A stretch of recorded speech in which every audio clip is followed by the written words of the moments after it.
Once the opportunity arose for him to close the show, and he did it in emphatic style. Whatever he hits falls. UMAR AHMED, IFL TV, MTK Global in Las Vegas, joined by Jeff Powell, the king of Las Vegas. Right, look, we had a little debate the other night. Was it Monday or Tuesday night? I think we should do it away from. Do you reckon? Yeah, he's got his head down. Oh, no, let's just get away from these anyway. That was Todd Tebbett. No, it's not fair that. We're right here. Yeah. Under Otto. Yes. Can't do it. So we were talking about Wilder Fury, the first fight. Yeah. And you said that he didn't make the count. I don't think he did. No. Are you filming now? Yeah, we're on. Yeah, no, I don't think he did. I watched a lot of the, people had it, and you saw the timing on people's cell phone recordings of it and what have you. And we had a close look at it in the office because I asked them to check it as best they could, and they were looking at the big screen transmission at home, and they thought it was just about 12 seconds. I made it about between 11.5, 12 seconds that the count went on.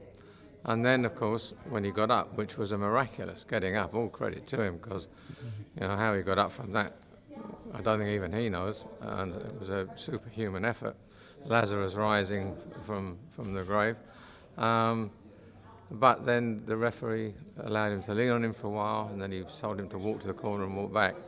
And the time between him hitting the canvas and the referee calling time back in was only a fraction under half a minute, which is a long recovery time. Now, I repeat, it was a fantastic effort for Tyson to get up. All credit to the heart, amazing. I think he said himself, the head, he sort of thought it better to stop, but the heart made me carry on, and that makes sense to me. But if I'd been Deontay Wilder, and I'm sure if it had been the other way around, Tyson, if you knock someone down and it goes over 10 seconds, and then you're allowed all this recovery time, you would feel you've been robbed of a knockout. Tyson feels he was robbed of the result in terms of the decision. How did you score it? I had it, I made one mistake in my scoring as far as I'm concerned, reflecting. I had it 1 point to Wilder.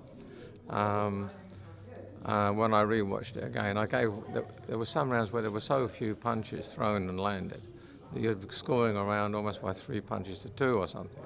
But there was one round which there was hardly anything happened, and I gave it 10-10. When I watched it again, I should have given it to Tyson, which would have made my scoring the same as the English judge, a draw. Which I think, with both of them thinking that they were cheated, is probably the best outcome.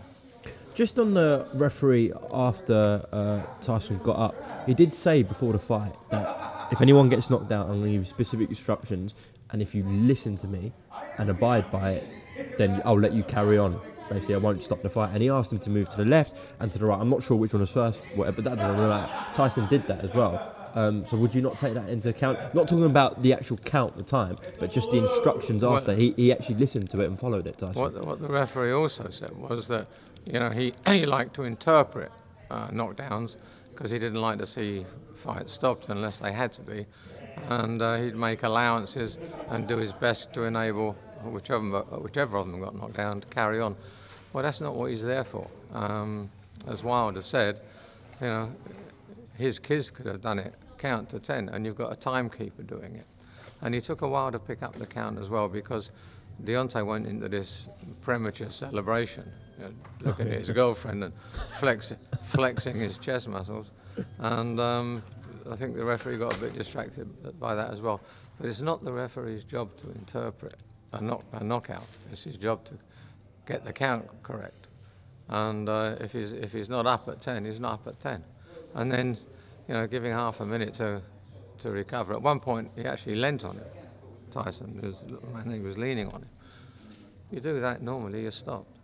Normally as well, if someone looks completely unconscious on the canvas, 99 referees out of 100 would say, stop, it's over, and get the doctors in. So Tyson was grateful for it, to be given the reprieve, but he finished the round really strong as well. Yeah, he was taking risks with with a risk with Tyson's health actually as well. Now, we're all pretty pleased he did it, and as I say, I was amazed by how he managed to get back up and get back into the fight. Superhuman effort, but in a sense, technically, it was a strange moment. Jeff, just away from Tyson Fury, you've been in the sport for an incredible amount of time. What are your thoughts on two YouTubers headlining the Staples Center as a main event? I don't give it any consideration whatsoever. It's part of the modern times.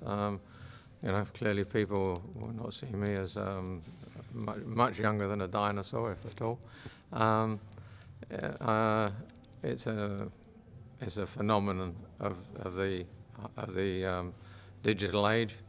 It has not much to do with proper boxing. Neither of them can fight a lick. Well, they could probably beat me at my age, but neither of them can really box.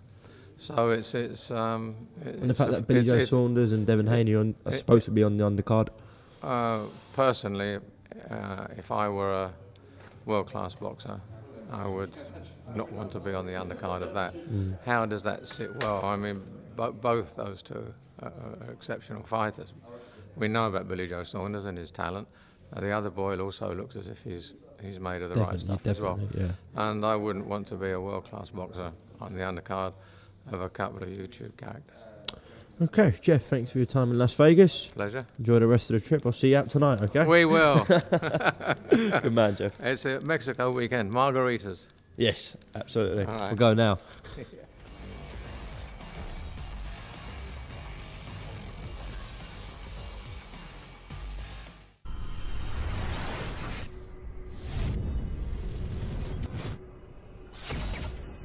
Once the opportunity arose for him to close the show, he did it in emphatic style.